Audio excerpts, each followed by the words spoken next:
Hi friends, இன்றைக்கி snacks வெரைட்டியில் டே 5 தான் வந்து பார்க்க போகிறோம். ஒரு உருளைக்கிழங்கு ஒரு வெங்காயம் இருந்துச்சு அப்படின்னா 5 நிமிஷத்தில் ஸ்நாக்ஸு சூப்பராக ரெடி பண்ணிடலாம். வாங்க எப்படி பண்ணுறதுன்னு பார்த்துடலாம்.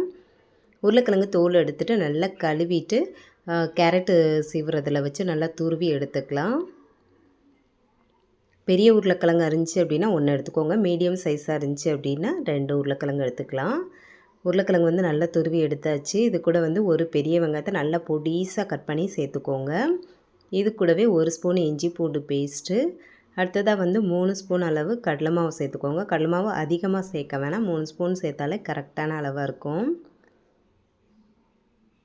இது கூடவே 1 ஸ்பூன் அளவு ரவா சேர்த்துக்கிறேன். உங்கள்கிட்ட அரிசி மாவோ இல்லை கார்ன்ஃப்ளவர் மாவு இருந்துச்சு அப்படின்னா கூட 1 ஸ்பூன் அளவு சேர்த்துக்கலாம். நான் வந்து அது அரிசி மாவு இல்லாததுனால ரவா வந்து 1 ஸ்பூன் சேர்த்துக்கிறேன். இது வந்து நல்லா மொறுமொறுன்னு வர்றதுக்காக தான் நம்ம வந்து சேர்க்குறோம். அடுத்ததாக இதுக்கு தேவையான அளவு உப்பு சேர்த்துக்கலாம். இப்போ வந்து காரத்துக்கு ஏற்றாப்புல மிளகாய்த்தூள் சேர்த்துக்கிறேன்.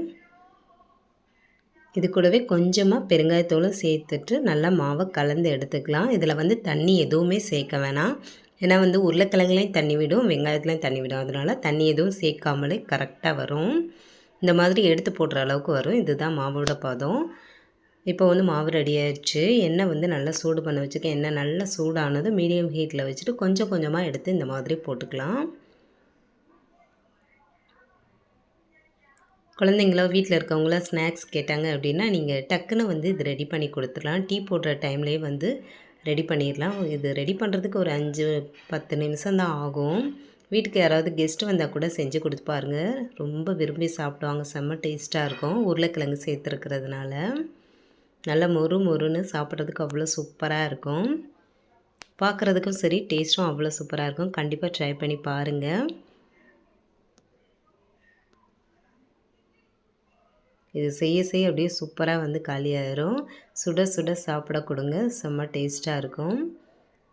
கண்டிப்பாக ட்ரை பண்ணி பார்த்துட்டு மறந்துடாமல் கமெண்ட் பண்ணி சொல்லுங்கள் எப்படி வந்துச்சு அப்படின்னு சொல்லிட்டு. இந்த வீடியோ பிடிச்சிருந்தா லைக் பண்ணிக்கோங்க.